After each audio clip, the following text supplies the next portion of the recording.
Hey there, I'm Alanis here in Phoenix talking to Mildred here with. My name is Chris. I'm a part of Mildred. I'm Ivan, part of Mildred. I'm Hector, also in Mildred. I'm Cheyenne, also in Mildred.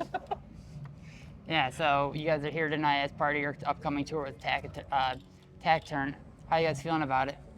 Oh, shit, I guess it's pretty good. It's hot as hell. We're playing with Taciturn for 2 or 3 of the dates, but the tour is with Wash all the way across the country. Okay. They're all the absolute homies though. Love them so dearly. Um, but um, but yeah, feeling pretty good. It's just hot as hell in Arizona. Yeah, that it is, especially coming from LA. uh, it's like it's definitely a considerable increase. Yeah, so you guys are on tour right now in support of your album that came out a few months ago, Part One. Yes, I think what is September 6th right now? Yeah. It's been 2 weeks. I think it's been 2 weeks or 3 weeks maybe. Yeah, maybe yeah, like it's been a bit, yeah. So releasing Part One following Part Two, what was the process with that? That was incidental. Yeah. We made part two a couple years ago, and it was called part two because it was the ending of this narrative that I had crafted. Um, but I'd never expected to make another record, let alone making part one. But then when I started writing part one and the material was more fleshed out, I liked the material. It was more about how in this narrative the end of the world came to be, and hence part one, right, the beginning. So it's kind of the other half of that album, maybe more fleshed out. I wasn't so good at writing lyrics or a narrative as I was with this record, but that's how we got to part one. I guess it made sense, and then we thought it'd be funny. Yeah, I was gonna say one of the main hallmarks of the albums is like the size of them. I think like the first one's like a little over an hour, but then the second one comes in at like 2 hours. You know what I mean? Yeah. Like, what's it like working on a project of that scope? Like how do you keep track of everything when you're working on something like that big of a scale? Oh man. Well, with this record, I kind of always knew it would be. Well, I knew it would be 23 tracks because I wanted it to be the number of chaos from Chaos Magic, and esotericism and the occult are kind of a big thing in terms of our writing. But I knew it would be 23 tracks. But you're kind of in a whirlwind when you're working on the record. I don't think any of us knew. We didn't even know the track listing until we got to the very end. We were kind of rearranging it. We had a general arc. Maybe there's some blocks that we were certain of, but when you're working on it, you are just trying to get as much out there, flesh it all out. And I kind of had this overarching idea, but ultimately it just kind of falls into place by the end. I don't think there's a sort of grand plan. I just knew there would be 23 tracks, and by the end of it, we'd have 23 good tracks that we all felt deserved to be on the record. I don't know. Did you want to say anything, Hector? Not particularly. Chris? I think the hardest part about it was remembering all the parts, like, because it's just a lot. It's just a lot to remember, but I thought it was really fun to see it all come together. It's really nice. Yeah, so like you're talking about, you had the ending of a narrative, right? From what was it like? Did you have to divide this up into so did you write the narrative and the story first, and then figure out how to divide it from there? No, so it all came from one poem that became the first song I wrote for Mildred as it is now. The band was kind of in its infancy, and we didn't even have a band name at the time. And I really didn't know what I was doing. We were kind of meandering, but I was working in a discount furniture store, and I wrote "Plunge." And the song was about two lovers at the event horizon of a black hole that plunge into the hole to live together in an infinite embrace, in an infinite dream. And I just became so infatuated with the setting, and I just started to expound it more, and I kind of unconsciously developed the elements for part two. And I think part two, I kind of laid the foundations, but I didn't really know what it would become, at least in terms of the story. 'Cause some things kind of came about by accident. With art, I think you're kind of doing this dance between having these unconscious elements kind of unfurl, and then interpreting them later, and trying to strategize and piece them together. So when we were working on part two, I just knew that with that song, I knew that's what I wanted the record to be, and I started writing more and more material, and no song's the same way, but slowly through figuring some stuff out, some songs didn't initially have an intrinsic meaning, at least within the narrative, right? Sometimes I'll write something and it'll be a little more vague, then this happens from point A to point B and creates a scene with this vignette with all these overarching themes and metaphors. But with part two, it was more exploratory, and then I felt that I hadn't done enough, and part one's where I kind of cemented those themes or fully explored them, I think. I'm trying to answer best without being too vague. But yeah, part two, I kind of started developing the characters and putting it together. And I knew that I wanted the record to be about right now and kind of be a parable.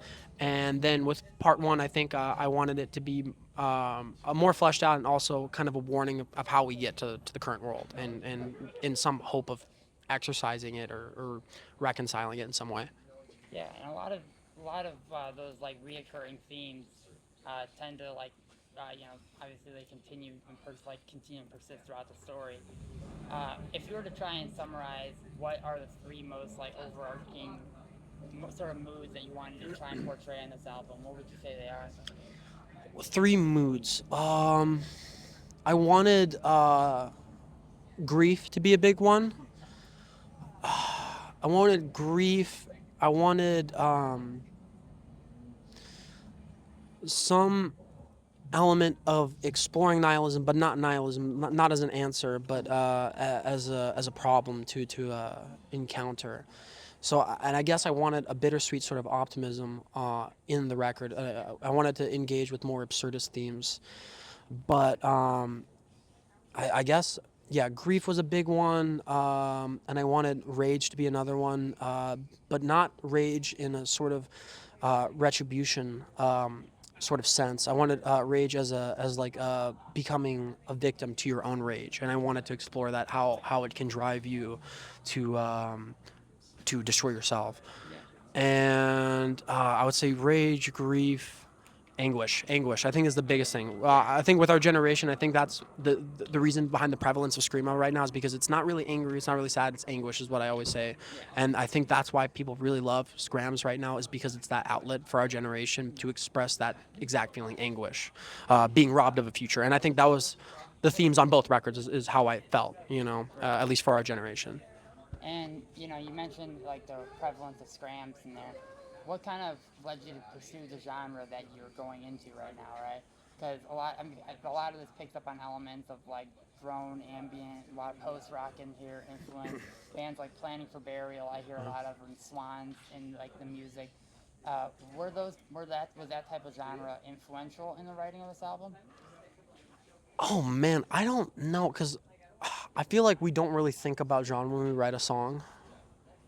What would you say about that, Hector? I think that there's for sure some songs on the record that are like, oh, this is like the scram song or the screamo song or a screamo song on the record, but it's still, even then, I think it's more like very loose. Like Yeah, this is very loosely. This is the scram song. This is us doing a screamo song. Yeah. I feel like we don't really care about genre, and that's maybe why, like, the record I think is still cohesive without kind of having a concise genre. I think we like definitely as a teenager I was fucking obsessed with Swans. Swans Are Dead, that live album, life changing. Blood Promise, 1997, 10 out of 10 song. Dude, great records, awesome records, amazing live band, but it wasn't like when we wrote a song in the record, it wasn't like, ooh, I want it to sound like Swans, It was like, ooh, I want to do this, It was the end goal is to express some sort of socio-political, spiritual, or emotional idea in the song, and best find a vehicle to get that to elicit that emotional response in somebody to help. A lot of people I found cry to our music, which is awesome. I'm always really happy to hear that because it means the music provides them some sort of catharsis. But like in terms of genre, or like those influences, I think they're a little more unconscious in that, like, we love those bands, but it's not like something we're consciously trying to do. It's very rarely. I mean, there's obviously like parts when you're writing, that you want to try to do something, and then I think like usually your best work comes when you try to rip something off and then you can't do it. You just fail miserably because you can't help but be who you are.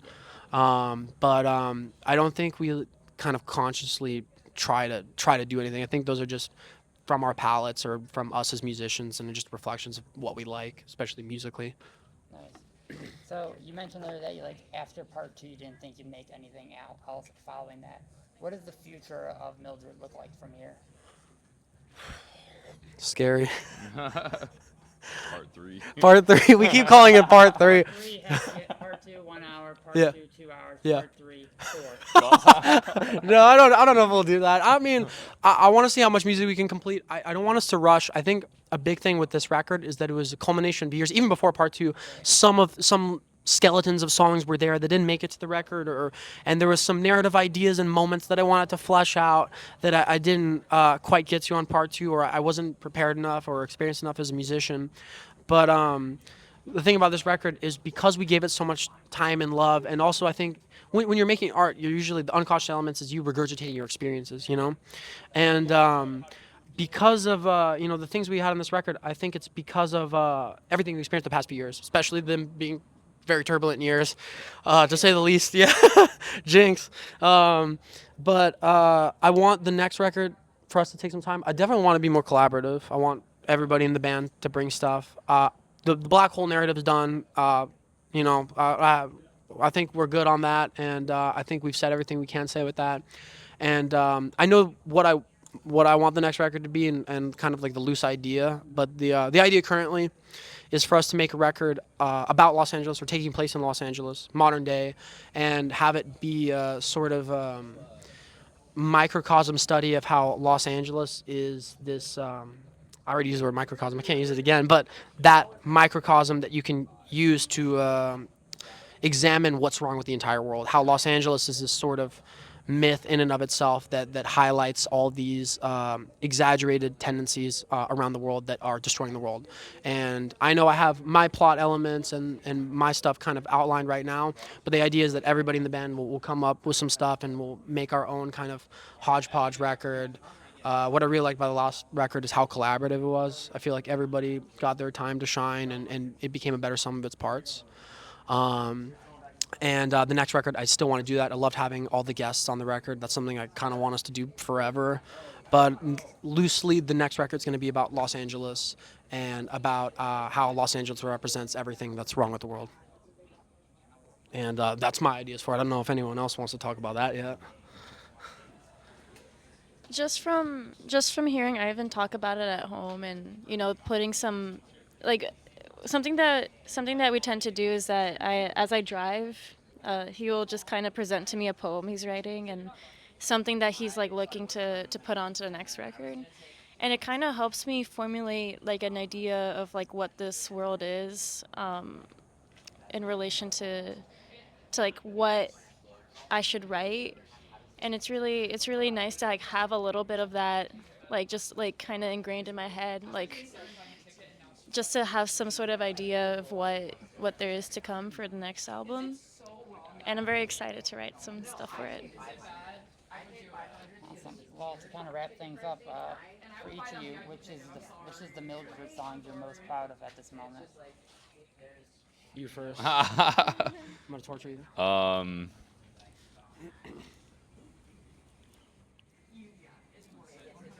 I feel like the obvious answer I think is Lila's death on the record. Like that's kind of it. I feel like I'm.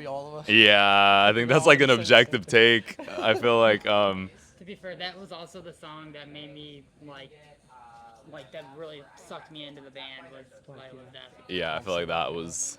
Yeah, I'm gonna stay with that. I really love Dance of Death as well. Like super proud of that song. Fairly simple, but it's just like it just rocks. I was gonna say the same thing. Lila's death. I remember we have on our Instagram right now. We have the whiteboard of the structure of the song. I remember for a while I always had this fear. I was like, oh, is everyone gonna believe in me in this record? Like, is everyone gonna like not think I'm crazy and we could do this shit? I think we're there as a band. We're all best friends, and I love you guys. But Lila's death took me about 2 years to write. in bits and pieces, and I redrafted and redrafted. I knew what I wanted to do with the song, but it took a really long time, and assembling it with the band was a struggle. It took us several months, and it is the most rewarding piece of work, and I think it's one of the most beautiful things I've ever written, that we've ever written. I'm very proud of it. I also really like Light of Death, but as I listen to the record again and just kind of hear it all together, I always come across like a new song that I'm like, oh my god, I love this song. It's my favorite song on the record. And then I hear another one, I'm like, it's my favorite song on the record. I feel like every single song is just such I'm just so happy to have gotten to work on it. And I think honestly, my absolute like second favorite that I'm most proud of is actually Babel, because it's insane that we got 23 different artists to like contribute to this, and it sounds so beautiful. It's just so beautiful. I just love it so much. I remember the first time I heard it, I think it was before it was even mastered, like when it was just mixed. Final mix, I remember. The Yeah. final mix when I heard it, and I was like, wow, it was just so beautiful. It almost brought me to tears because it was just it's just amazing that we did it. It was really cool. It was a big moment because with Babel, it was the idea was to have a song on the record with all 23 people. So the idea was to have 19 guests. So we have a total of 23 people on the record, 23 tracks to play into this theme of the number 23. And the way we recorded it was Hector, Chris, and I all laid down our tracks, and then every person who was on the record had to record a part hearing only us three but not each other. Okay. And some parts obviously clash, and so we cut out the parts that clash, but everyone is on that song, and everyone is on that song for a good bit and plays on and off. And there was this beautiful phenomena where the chord progression, I think, maybe teeters between two keys or two modes or something, and so there's like a more minor one and a more major one. People were shifting back and forth synchronously, like musicians that don't know each other. But yeah, that one was really beautiful, and we're really proud of that one. It turned into something really magical and something that we could have never anticipated, and it reminds me of why we love music. All right. Well, hey, thank you very much for talking today, and I can't wait to see